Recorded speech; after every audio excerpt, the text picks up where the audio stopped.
Hello and welcome to the Guitar Hang Podcast. I'm your host, John Stancorb. Today, I've got a real treat, the one and only Gordon Kennedy, a true legend in Nashville's music scene. Gordon's not just a guitarist, he's a songwriter, producer, and his work has made waves worldwide. In this exclusive chat, we'll get into Gordon's incredible journey, his Nashville adventures, and what fuels his musical genius. Please make sure you hit the subscribe button below and ring the bell for notifications. And now, let's hang with Gordon Kennedy. You've got quite an eye for framing because you got a nice photo on your left shoulder of you playing. Oh, that's with Frampton. Yeah, there's a Yeah. local artist that did that. Yeah. Guy named Ray Stevenson who does really nice artwork. And it's if you ever get to Third and Lindsley, the club down in Nashville, his artwork is all over the room and different various artists: Beatles, Willie Nelson, Clapton, Garth, Dolly, just on and on. And he does great stuff. So Yeah. I actually got one of those for Peter as well. Oh, that's awesome. That's cool. The thing that I love about your history, your story, is that it's such a family thing. To be able to share that with your dad just seems so special because sometimes it might be baseball or it might be football or race car driving, whatever it might be. But to have that thing, especially for you guys to have such a wonderful career and for you to still to this day find out about recordings that your father played on that you had no idea, or like, wow, that's a very special thing, I would think, a great legacy to have. Yeah, you have to pry it out of my dad. I've said this before, and it kind of hits me the same way, and I sort of understand his generation of players and music people, and I put him in the same bag with like Jerry Reed that I grew up knowing, session players that Dad would use throughout the years, like Chip Young and Ray Eddington and Pig Robbins, and just all these great musicians. They, to my knowledge, I never saw any of them hyper concerned with what was so and so using before me. Right. Yeah. But once these guys did what they did, there's a generation that followed, which is my generation, that wants to know, how did you do that? What did you use for that? So in my dad's case, there's not a lot of information that's going to be forthcoming when you ask him these questions. And the same thing was true with Jerry Reed. I asked him one day, what guitar did you play on Amos Moses? And his answer was, I don't know, son. It was a piece of wood. And so they just looked at these things as like tools. Right. And I finally came to the conclusion that asking my dad what amp did he plug into on the day they recorded Pretty Woman was the equivalent of asking somebody whose dad might have been a construction or a contractor, what hammer did you use on that, on that master bedroom in that house in that new development down the road there? That generation wasn't paying as much attention to all of the minutia that we tend to sort of dig for these days. Yeah, the serving the song was paramount, and just coming up with the right part and a part that's complementary to what everybody else is playing, but being quick, being deft, being able to actually playing with a composer's ear or an arranger's ear. Yeah, I don't know if you are aware of the Tone Quest report. Yeah. Okay, so the late David Wilson, who was fabulous, and I love that publication, and I'm on the advisory board, in fact, all these years later. Yeah. He called me one day and said, I am reaching out to several people that we've done interviews with in the past to ask them all the same question to get their different responses. And the question was, what do you plug into in the studio to get a good sound? And I thought, I said, you're not going to like my answer, because his publication was really deep diving into, why hemp cones instead of this paper for speakers, and Right. and ceramic or Alnico, and all the different things that you can kind of go deep with. I said, you're not going to like my answer to the question of what do I plug into in the studio to get a good sound? And my answer was a good song. Yeah. Because I think about, the day August 1st, 1964, my dad was in the studio when Roy Orbison came in with that riff for Pretty Woman. And can you imagine him playing that song for everybody? This is what we're doing today. Yeah. And can you imagine anybody in their right mind saying, wait, what amplifiers do we have first, or what microphones, or what, you Right. know, or do we have Duracells instead of Evereadys, and all this stuff that, we tend to we can go down those rabbit holes these days. I don't think anybody did that on that day. No. So I keep reminding myself of the song being the thing, and then um, everything else has to sort of fall into place behind Yeah. that. Yeah, it seems like the less distraction, the quicker that you can plug into an amp, or back in the day when you were doing stuff plugging directly into the desk, there's an immediacy, and it wipes away all the peripheral stuff and just allows you to be in the moment with the tune and the part. Yeah, we had Jeff Emmerich, who engineered, the vast majority of the Beatles records, come and speak at a thing for Naris on an occasion, and took some questions at the end, and there was everything from did Yoko break up the Beatles to all the engineers in the room wanted to know about mics and limiters and different things, and they would say you were so groundbreaking and cutting edge, and he let them say that for a while before he addressed that part, and he said, you say if I ever did anything that was cutting edge or groundbreaking, he said it was simply because I was abusing my equipment. He said I didn't have any gear, Right. so I had to abuse what little gear I had. So what you're saying also is true for him. He said, oh, and funnily enough, when the Beatles would get ready to do a guitar solo, he said they would always say the same thing to him every time. It can't sound like anything we've ever done before. So these guys weren't looking for their signature sound, which a lot of publications drive us into the direction of, have you found that? Right. They weren't looking for that. And it makes me think of Seinfeld with the remote control saying, that the woman wants to know what's on TV and the man wants to know what else is on TV. That's right. So sometimes that can be us with, guitars and strings and picks and pedals and all that kind of stuff. Whereas back in those days, with the limited amount of gear they had to use this maybe a lot more than than necessary today, because there's so much more convenience in what we have available to us today. But is it really better for our creative output? I don't Yeah. know. Yeah, in Jeff's case, he was often dealing with John or Paul or George, asking him something like, "Can you make it sound like an airplane swoosh sound?"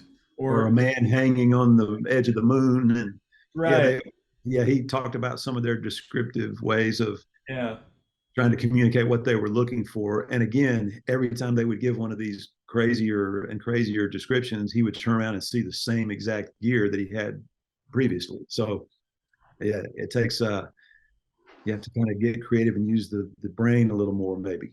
yeah, and you'd have to be fairly educated in oscillation and phase and that kind of thing, and the idea of holding your thumb down on the flange of a tape machine while Yeah. you've got two signals going in and very speeding and things like that is just, to me, just complete genius. Now we can get to it in a box. In fact, there's 180 different flavors of flange and which one is the best. And right now there's videos on there debating the merits of the Hartman flanger versus the electroharmonic flanger and all this kind of stuff. But Ryman Deco.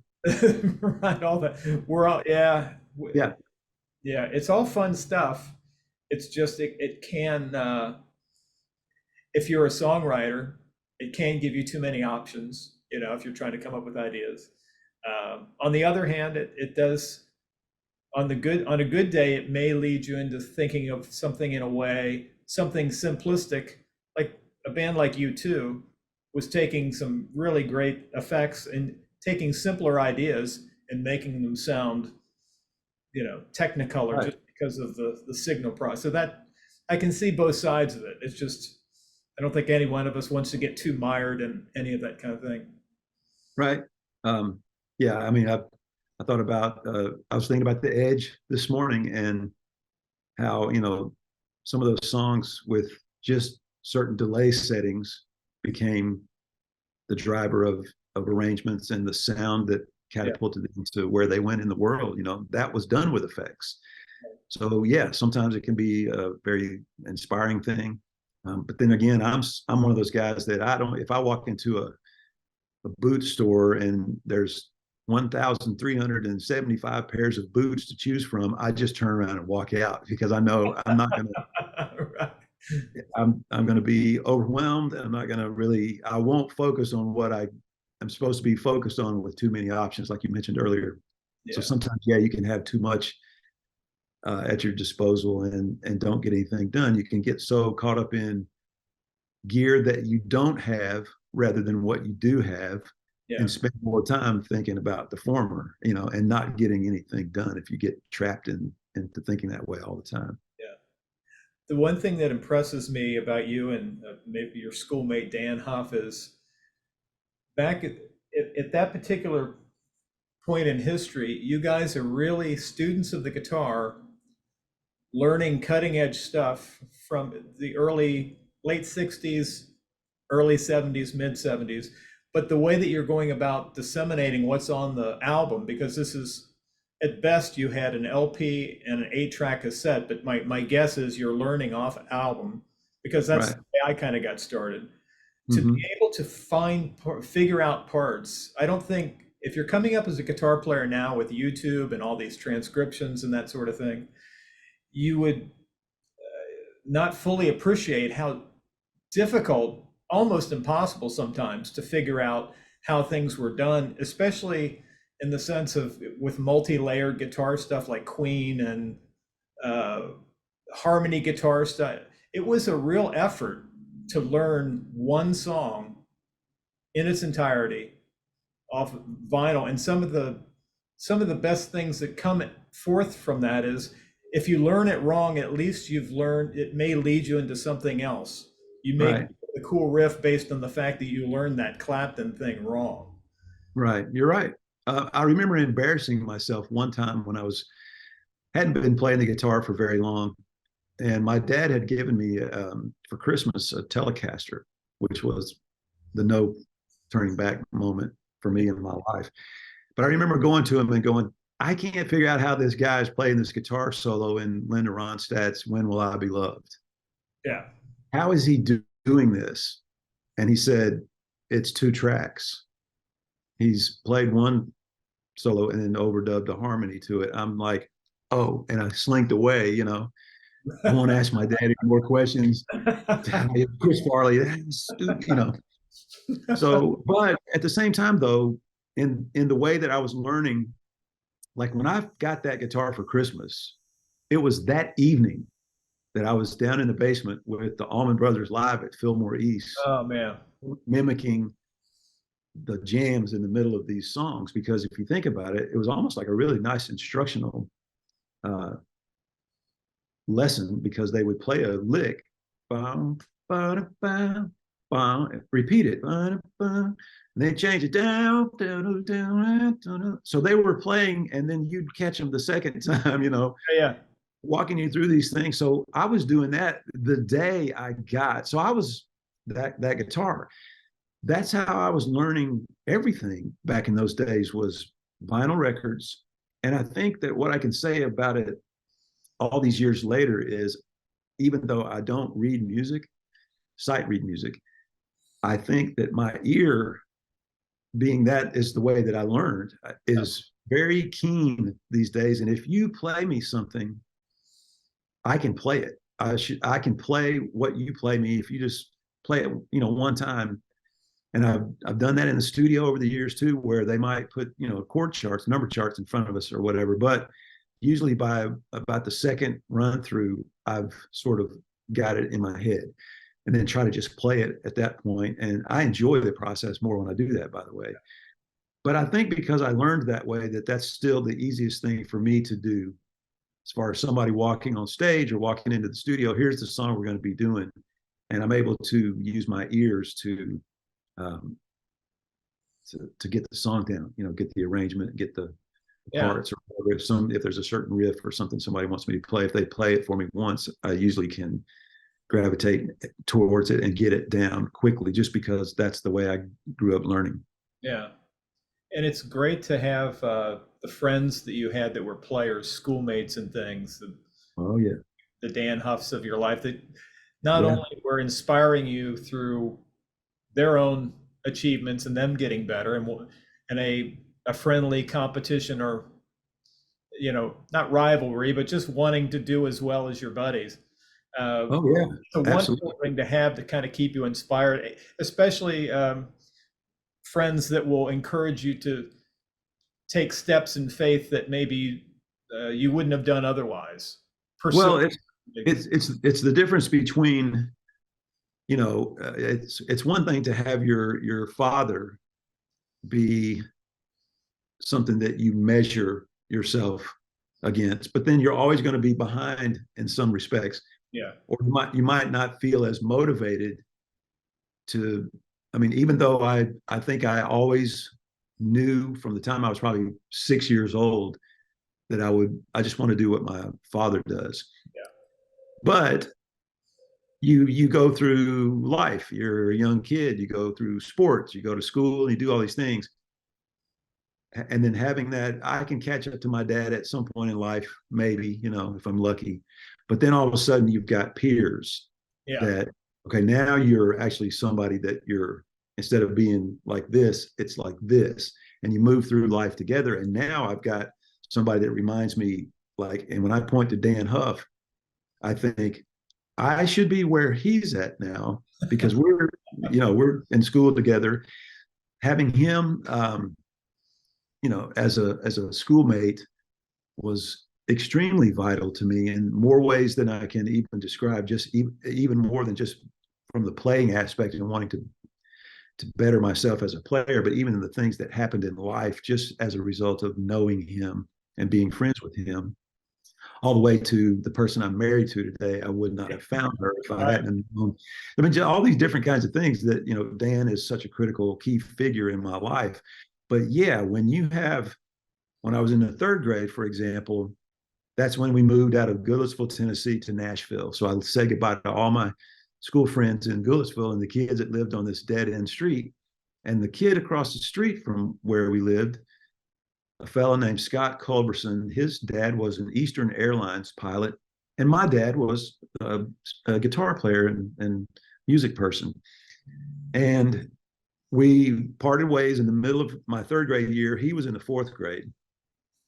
But when we went back after the summer, at the end of the next half of the school year, to go back to say hi to all our friends on the dead end street, his father had uh, been getting Scott guitar lessons. And I walked into that going, wait a minute, I should know how to play the guitar. I go back home and I'm a little bit miffed, a little bit. And my grandmother is at the house at this time. And she and my mom can both see that I'm just kind of like frustrated or something's wrong. What's wrong? I said, Scott's daddy's getting him guitar lessons. Well, why don't you ask your daddy to teach you guitar? He's a guitar player, guitar picker. And I said, he won't teach me. And they said, why not? I said, because he wants to be the best dang guitar picker in the world. Which was, my little almost fourth grade mind making excuses. But at the same time, though, it was having that peer, that person that was near my age, Yeah. that once again, and then again later it would be Dan Huff. Well, there was also a cousin down in Louisiana, Randy Arthur, who was about 4 years older than me, and he was playing guitar. And I walked into his bedroom, and he had the Hendrix Experienced album, and he had a couple of guitars. Check this out: his guitars he had were a 55 Stratocaster and a 54 Gold Top Les Paul. Wow. Of course, I didn't know anything about guitars at that time, but later I realized Randy had these two guitars and those albums. And so he gave me the Mel Bay Fun with the Guitar. Right. Yeah. chord book, and it didn't even have the cover on it anymore, and it had yellowed. And I remember taking that home, and once again, it was because it's not because my dad's a guitar player that's pushing me at this point. It's like somebody closer to my age. And so now I've tried to keep up with the kid across the street, my cousin, Randy. And Yeah. then ultimately it would be Dan Huff. And at that point, it was like, no, this is what I'm going to be doing with my life. And so, yeah, Dan, key in my life. Yeah. And thank goodness you said yes to filling in those gigs for Whiteheart, right? You're not kidding about that. How great was that? I mean, if you cast a movie of your life, which by the way, I think is ripe for some sort of screenplay. I think your story is incredible. That pivotal moment, there's two, when your grandfather gets you guitar lessons, and then when Dan asks you to sub those gigs for Whiteheart. That's huge stuff right there. Yeah, my grandfather took my dad to get a guitar lesson when he was 9. Just out of the blue, asked him if he Yeah. would go. And so then 3 days later, he died.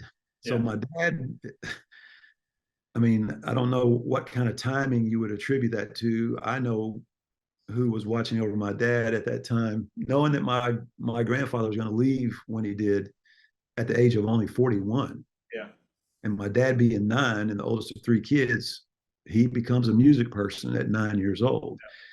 And so, and then yeah, later, I'll just cut to the chase here. I'll go and speak to like students at Belmont, different places, seminars where I meet with songwriters and different things. And so much of life is sometimes not enough discussed at some of these things. But I told the kids at Belmont a couple of times recently that, you might be sitting there where I've sat, I sat there years ago wanting to know if, are you wanting to be rich and famous? You want to be a star and like that, and which is all well and good if that's what you want to pursue, or is this a calling that's on your life? And so when I think about these things that you and I are talking about now, I go back to describe how I do believe this has been a calling on my life. And then I also get to the point where I tell these students, and if you get to that point where you realize that it's a calling that's on your life and people call you, Mhm. you have to be ready to say yes. Yeah. Otherwise, are you're over in that other category, want to be rich and famous and all this kind of stuff. So for me, I realized that years ago. And one of the things that it just so happens to have happened this way, Dan, in the summer of '84, he was in this Christian rock band called Whiteheart. They'd done 2 albums and he'd done live touring with them. But he was dreaming of being a session player, wanted to go out to LA. And he called me. I didn't know anything about Whiteheart at the time. And he said, would you sub for me for 3 shows? Because I want to go to LA and do some session work. And so I could have said no. I might have been busy, or I could have just said, I don't want to, for whatever reason, I don't want to go learn, a show to play it 3 times and be done, or whatever. I could have had a number of excuses, but I said yes. So then what could have happened, he could have come back. Yeah. And then I would have been finished with, my favor to Dan, but he didn't come back. He stayed out there for 5 years. So now the guys in the group, without me auditioning or whatever, they say, well, you just stay in the group. So that's why I stayed. And I met my wife because of those decisions. I met Tommy Sims, who came in as the second bass player in the lineup for the time that I was in that band. And of course, he and I would have a history of writing songs together and doing a lot of some, wonderful things in music together over the years, and a 30-year friendship now. So there's 30 years, it's 27 years now. But I mean, that's, again, if it's something that you feel like this is what you're being called to do, then you kind of have to have that antenna up for, where is it going to be coming from next? And, somebody might say, well, what are the last 4 or 5 things that you've done? And they might expect it to be all sessions or all shows, but it could for me, anytime somebody asks that, it might be, well, I'm doing a songwriters show in Lebanon at Starstruck, the old Reba's old barn. I'm also playing a funeral next weekend. I'm playing a men's Bible study this coming next Thursday, and I'm playing for Garth Brooks in Vegas. So and the reason why it's sort of all over the map like that is because I say yes when people call me and ask me if I will do this. Well, if I feel like this is a calling that's on my life, but I don't answer any of the calls, then Right. and I'm kidding somebody, maybe myself, but that's how I look at things. Yeah, it's great that you're sharing that with everybody, but especially younger players, because anybody that's been in the business knows that it's never a straight point from A to B. It's a very circuitous thing, and you never know what what's going to come out of something that might be what you may think of as being a smaller thing. Exactly. Yeah, I've heard, and I can't think about where I heard this and who said it, but somebody was describing what you're talking about, being hyper focused on something. Yeah. And I think they used the analogy of maybe an author who says, I know that someday I'm going to win a Pulitzer. And that's all they think about and are focused on. And maybe that it actually happens in your 70s when it happens. But what did you miss along the way because you would never entertain the thought of doing anything else or pay attention to these other things that might be tapping you for other experiences and opportunities. And for me, again, Dan saying, would you come play 3 shows for me? I might have looked at whatever that golden whatever thing is, bullseye you got on your refrigerator, and goes, well, no, my goal is that right there, and this doesn't line up with that. Just doing these 3 shows for you. So yeah, if you think that way, there's no telling how much you would miss because you're so hyper focused on this other thing. And you may miss out on the fact that one of these other, like you described, seemingly less significant things might actually be the thing that's leading you right to where you're exactly, where you're supposed to be and what you wanted to do. Or even something you never dreamed you could do. And then all of a sudden, how did that happen? So yeah, you have to sort of avail yourself to, if it's a calling, you're going to get called. I told the Belmont kids that. I said, one way you know it's a calling is you get called all the time. So that's something to pay attention to. Yeah, when you look at if you were to take a look at the body of work that you've done and the artists that you've worked with, collaborated with, written songs with, played on sessions for, beyond being a wonderful resume, you think about the individual human element and those personal relationships that you have with artists like, Garth, Vince, Ricky Skaggs, all these, Eric Clapton, Peter Frampton, but it's not about the names, it's about the human beings. It's the human relationships that you have that surpass what you guys might do in the studio or on the stage or whatever. It's a very human thing, and I think that's the ultimate goal of a life well lived, is to have those relationships with these folks and have them turn out to be such wonderful human beings. And that's it's probably the best thing that you can have in life. There are some artists, that I've written songs for that I've never met, and those are very few.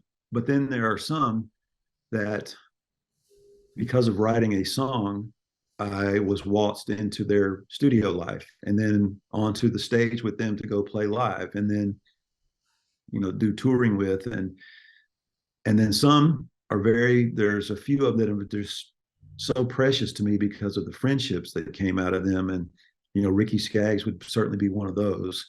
I think that man is anointed, and to get to I don't belong in the category with him as far as level of musicianship, and but we connected on so many other levels, and the music has certainly just been a part of that. And the same thing with Peter Frampton. That guy is a scary, great guitar player. And when I sit next to him, sometimes if I pay too much attention to the guy sitting next to me on stage, then I will stop and start asking questions like, wait, what am I doing here? And how did I get to be in this situation? So, but again, and there's a friendship that developed there. These guys are like brothers to me. That becomes the most important thing. And then Garth, he's the guy that all of this stuff matters before the music does. He's the guy that is so loyal to take everybody with him that was with him before he became this giant, artist that he is. He could, I think about it from time to time, even playing in Vegas. Now, at this point in my life, I'd never thought this is what I, thought I would be doing at this point in my life. But that guy wants me to come and play shows with him. So, how does that happen? He's somebody that cares way more about the network as a family, or the family as a network, however you want to describe it. That matters more to him than what guitars I'm bringing, what amplifiers I'm bringing, what my tone is, all that stuff. He probably couldn't tell you what guitar I've played on any of the shows in the last 5 years when we did the stadiums, and now we're doing this Vegas residency, because that's not what's the most important thing to him. So in the case with him, it's a family, and it's all about love, and the fact that we happen to just be out there one of the biggest artists ever, is almost secondary to this. And it's an adventure, with him. I don't feel like I'm a hired gun. I feel like I'm part of a family that makes music together, and which is so special and wonderful for me, because my favorite music moments in my life were being in my Uncle Gene and Aunt Billy's house down in Shreveport, Louisiana, and all the aunts would have the auto harps, and Alan with the banjo, and Randy, with the guitar or upright bass, Uncle Gene mandolin. My dad and I would, either be on bass or guitar, and everybody singing, gospel songs, or Mountain Dew or whatever. Though that kind of thing in a living room is what you hope to be able to regenerate at the Bluebird Cafe, or at Tiger Stadium in Baton Rouge, or at Caesar's Palace Forum in Vegas. That's what you hope translates, and that you get to experience, and that I get to do that with people like Ricky Skaggs, Peter Frampton, Garth Brooks, is why I hope to never stop doing this, because it's an adventure, it's fun, and it is such a wonderful atmosphere to be a part of. Yeah. I think that's the when you think about a life those are what you're describing for yourself, or what Garth is able to create, that family vibe. It is nothing short of extraordinary, because it's so rare for somebody to be thinking in those particular terms. That he might shift some things around to make sure that he gets everybody on board at the same time, so they can go and do something, that he cares about the family vibe first. And it does have a trickle down effect to the audience. They definitely can feel the love and the warmth and that sort of thing, and how much fun that you guys are having, and that nobody is there phoning it in. Like The people that work at Caesar's Palace, yeah, everybody from the security person at the foot of the elevator to the people working security, going in and out of the venue, the staff, the people that are ushers, and all that stuff, and they're all moving around doing different, changing jobs over the course. And we just got finished doing the first year out there. At some point, all of these people were stopping us wherever we were going to and from, and saying, "This is the best band and crew we've ever had here at Caesars, and the audiences are the best audiences we've ever had out here." And then you might look at some of the posters on the wall of other artists that have been there and point to any of them. Well, how about? And they just look at they kind of and they don't even want to talk about it. So I know that it is a top down thing, like you say, and you can't help but when you have people like this at the top, it just you can't help it. Um, and you just I don't know. It's you feel very blessed to be a part of all of that, and it's also something that translates when you're dealing with people everywhere. I mean, why, if you were being treated to this wonderful adventure and this is what you get to do for your life's work, why would you go and treat anybody like I can't imagine being nice. The best way to say it is be nice to everybody. It's actually easier to do. Oh, yeah. You have to work harder to be a jerk or whatever. But yeah, when you get to work with people like this, it's easier. It becomes second nature, first nature. Yeah. When I would think of asking you what or albums that you've taken part in or singles or whatever that mean the most to you in your career, I would be I would guess Mosaic with Ricky Skaggs would be one, but are there any others that you could maybe a couple that for whatever reason maybe they're tied to memories of things, special things that were happening at the same time, or anything that stands out as some watermark recordings for you? Of course. First of all, I've been very blessed to have worked with a lot of the who's who of I grew up seeing my dad work with Elvis, Orbison, Bob Dylan, Ringo Starr, Tammy and George. Yeah. The Statler brothers. He produced them for I think 31 years. Signed Reba, her first deal, and Johnny Rodriguez produced all of Tom T. Hall's country, great catalog of music. And I, growing up wanting to do what my dad does, when I was a kid growing up, at some point I realized, wait a minute, do I want to step in, try to put those shoes on and to bask in the shadow of my dad is what would cross my mind. And then lo and behold, one day I look over my shoulder and I see Garth. Yeah. Frampton, Ricky Skaggs, Eric Clapton, Bonnie Raitt, and all these people that I've got to play on records for. And I think, wait a minute, this is like what my dad did.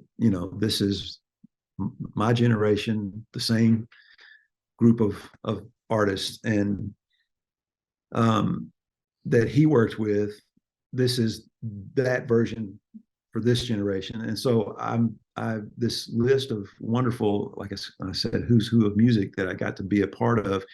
But some things stick out more than others. Like you mentioned, the Mosaic record.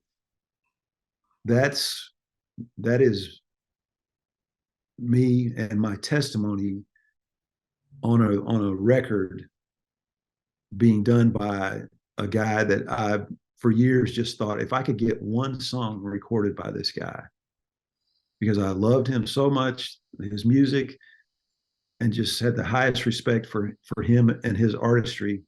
If I could do one song, and I got to be a writer and then go and play on a song that he did with Bruce Hornsby, a duet song called "Come On Out" that I wrote with Phil Madeira, and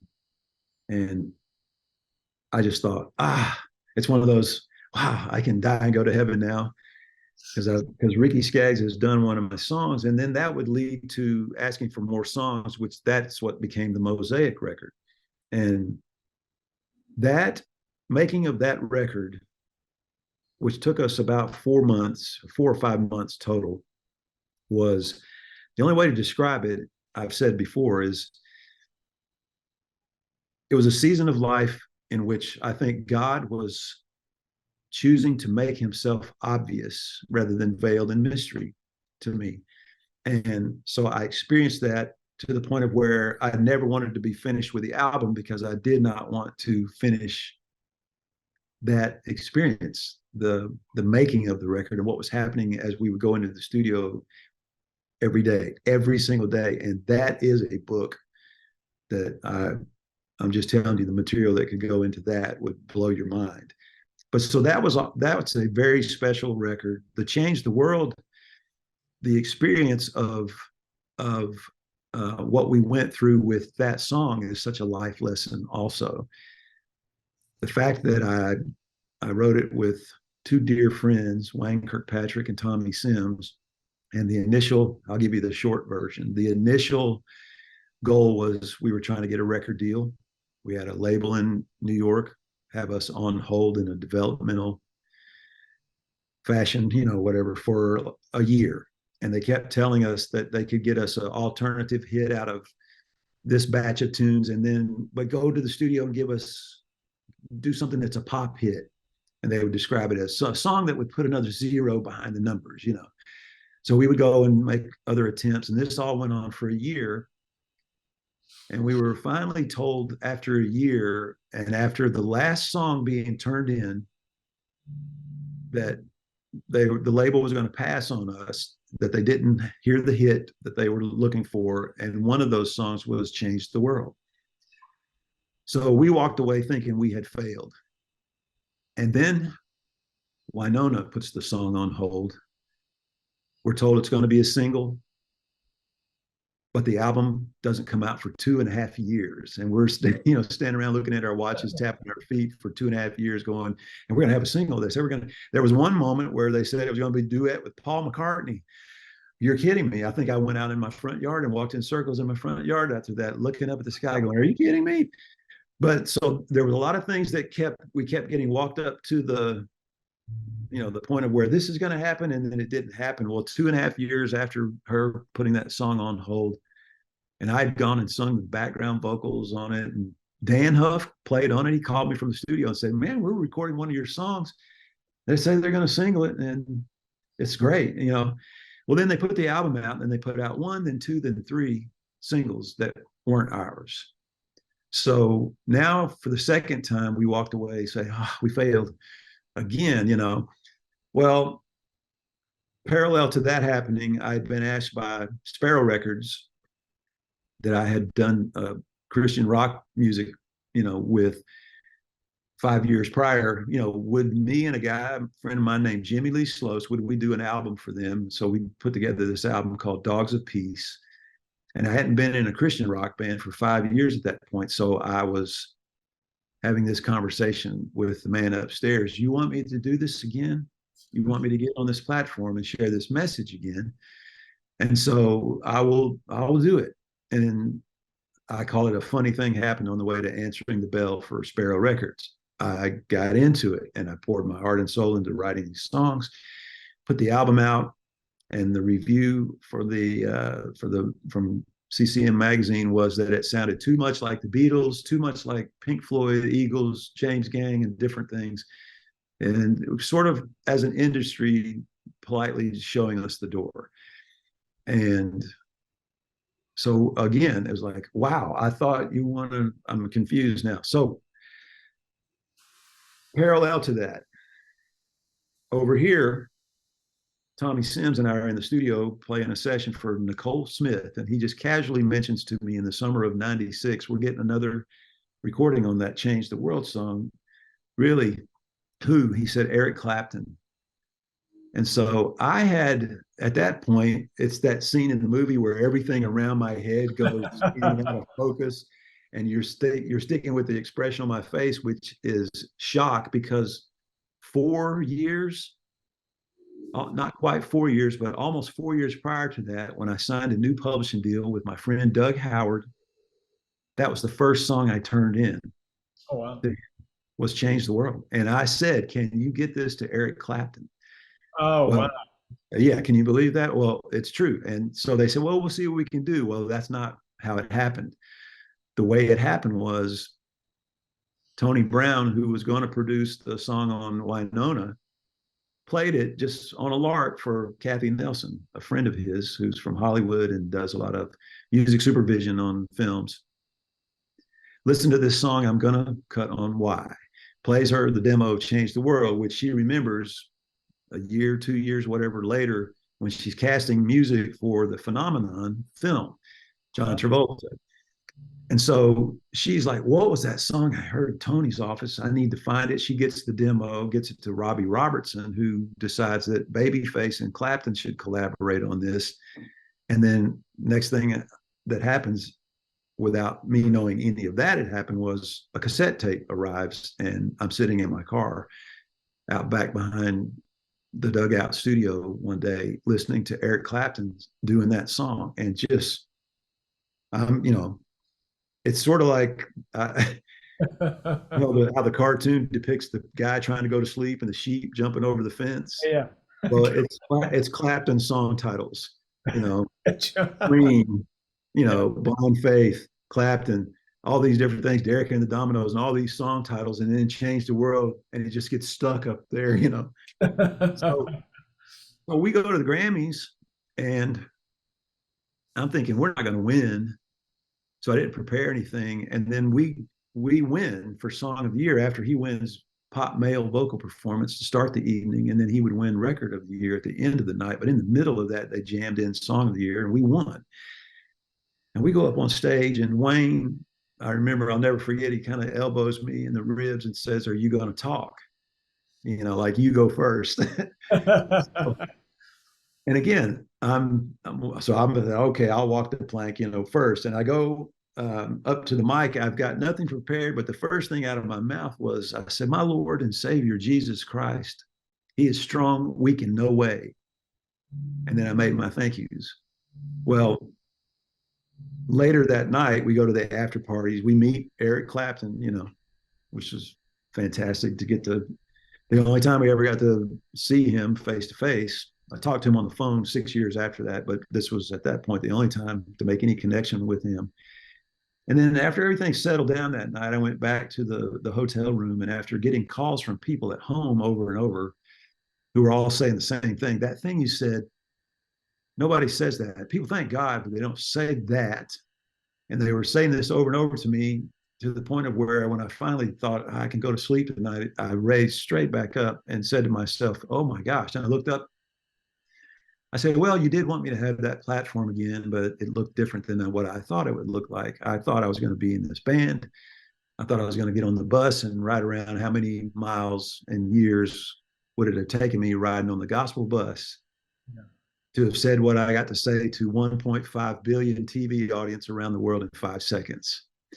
So when you ask me, are there special songs or recordings and things like that, that one is, there's such a life lesson in that one song to me that has sort of brought about a peace in my life that I think everybody needs, especially if you're a songwriter, because if you're a successful songwriter, you're going to be told no 9 out of 10 times. If you're lucky, it's only 9 out of 10 times.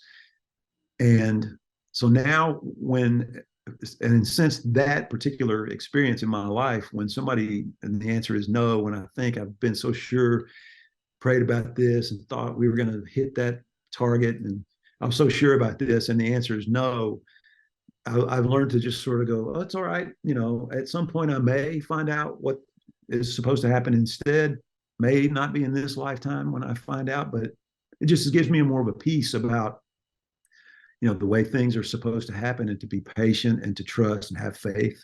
So, and then there are plenty of, I could go on about just recordings that have been significant in my life. Susan Ashton's first album, Awakened by the Wind, I think was an album that found me in my most natural state as a session musician, what I would bring to the table, ended up being just like, wow, this particular artist, this music seemingly was written and done for me as much as for her artistry, for me to, like I said, be in my most natural state as a player. And then tons of stuff with Frampton, just because I grew up like, we all did, people my age.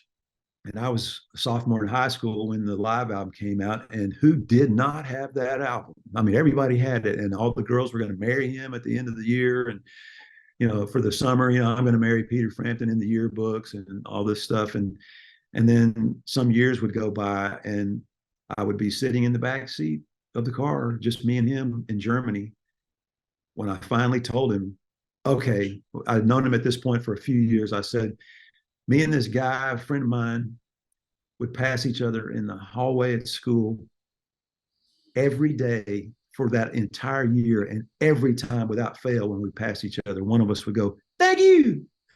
Thank you. Thank you. And Peter looked at me and said, oh my gosh. He goes, you know how many times I said that on that record? I think 17. I said, yeah, one for every million copies sold. I think I would say that too. But so every time I've ever gotten to work with him, it's so surreal.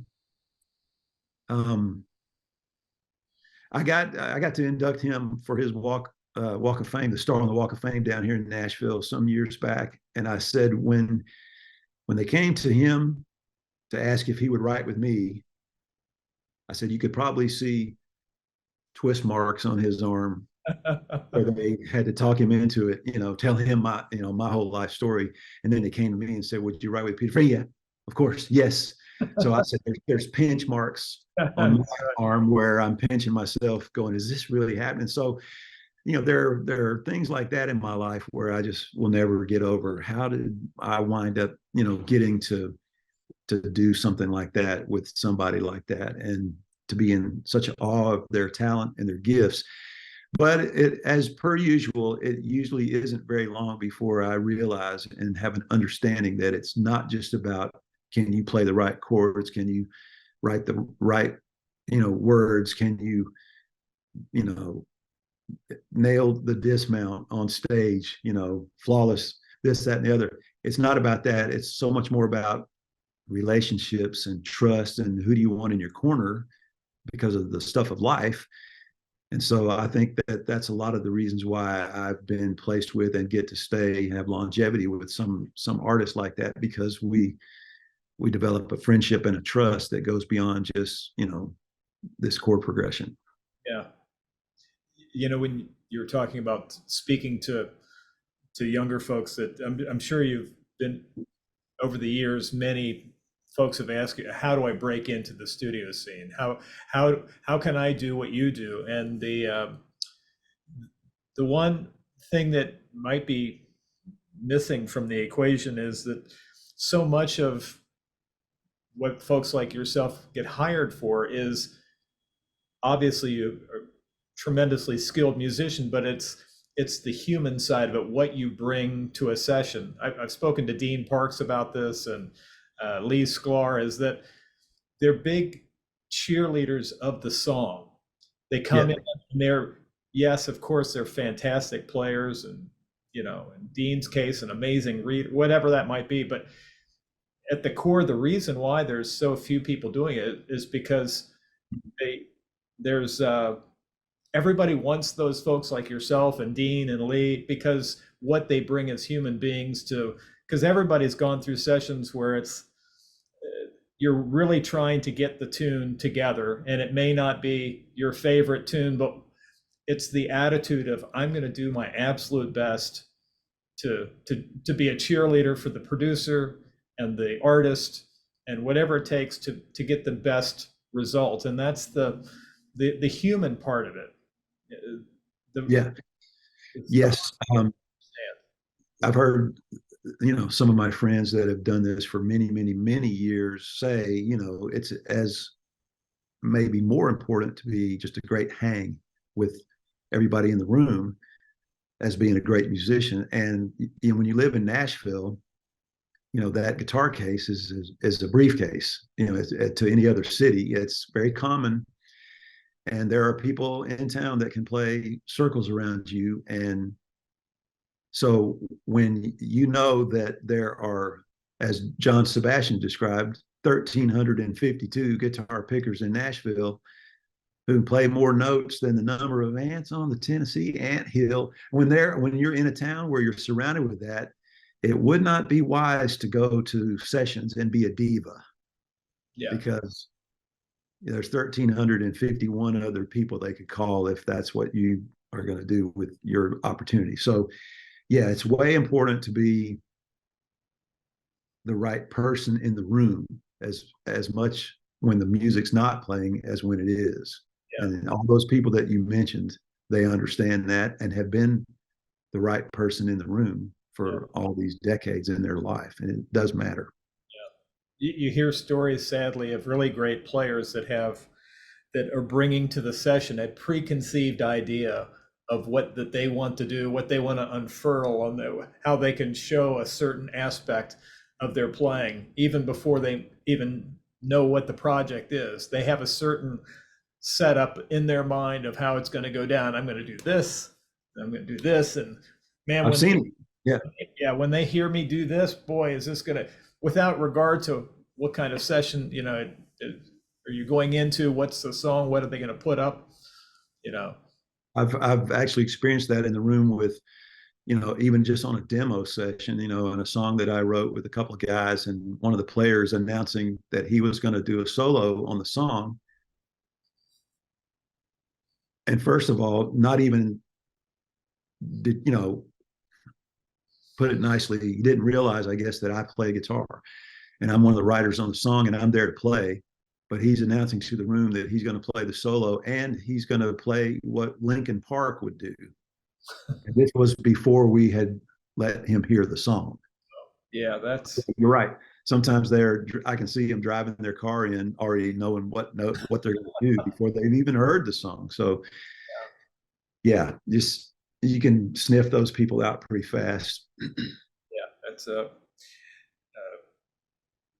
it's a telling sign when and that, again, leading the session, you kind of have to keep all of those things in check, trying to deal with those different personalities and that sort of thing. So well, that's the producer has to be the guy taking care of business there, the girl taking care of business there. That's, let them do all that stuff, and they usually do. Yeah. One way or the other, they usually do. It's usually by not calling somebody the next time or whatever, if people are going to treat those opportunities that way. You've got coming up the next run of Vegas shows with Garth. It's in April. We're doing 4 trips this year, and each time we go out, it's 3 weekends, 3 shows per weekend. So that'll be 36 shows that we do this year over the course of the year, starting in the middle of April for the first trip out there. Yeah. Is 2024 shaping up to be really busy beyond that? Other projects that you've got coming up? I spend all of when I did the stadiums tour, it was hard for me to live the normal life, what I'd call normal life for me, which was being able to say yes to all of the opportunities that would come my way. And the majority of those being fundraisers, benefit shows for different causes and songwriter performing kind of things. But when the stadiums tour happened and it lasted 4 years, people would call and say, can you do this, fundraiser on this night? And I would say, I can't guarantee, because we only knew a couple of shows in advance all the time when we were doing the stadiums tour. But with Vegas, I'm able to know the dates. So now when people call and want to book me for different things, I can say yes and feel more comfortable about it. So this will probably be a little busier year than some of the previous years. And it's me getting to do what I enjoy doing. And that's, going and helping out with different causes. And then there are always these one-off things that keep presenting themselves, somebody texted me this morning what I write with this artist from Australia. And so there are always things like that kind of keep falling in your lap. But for the most part, though, my life musically will be doing these shows with Garth, and then the singing, the performing songwriter stuff that I enjoy doing and do a lot of. Yeah. That's awesome. I had the pleasure of talking to your band member, Chris. Blues singer? Yeah, and we had a great conversation. And at the very end, I happened to mention, I said, it'd be great to talk to Gordon as well. And he said, I'm going to have dinner with him tonight. Let me run it by him.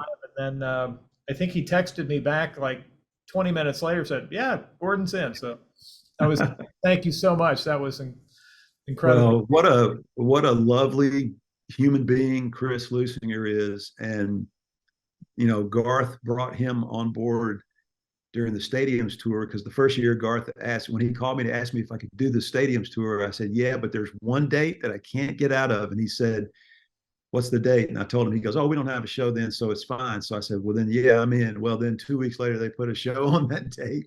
And so he brought Chris in to sub. And then because we had spent the 2 previous shows sort of playing together, ramping, it's sort of like me going on the off ramp and him going on. For that time we were both playing together, I think Garth went, hey, this, and so we just stuck with it. And it's been the best guitar gig, just it's such a comfortable thing playing beside Chris. And I'm so thrilled to be up there and see Garth honor those guys too. Him and Milton Sledge have been out doing the Vegas stuff, and the way Garth honors them, the fact they've played on all the records. But for me, it's like for whatever reason, Garth wants Chris there, just keep Chris there, because it's so much fun getting to play alongside him. And he's, like I said, one of the nicest people you'll ever meet. Yeah. You've been incredibly gracious with your time. I really appreciate it so much, Gordon. My pleasure, John. Yeah, I'm glad that we got a chance to visit. Thanks to Chris for connecting us. Thank you for tuning in to the Guitar Hang Podcast, interviews with noteworthy guitar players from around the world. Go ahead and hit the subscribe button and ring the bell for notifications to stay updated on our latest episodes.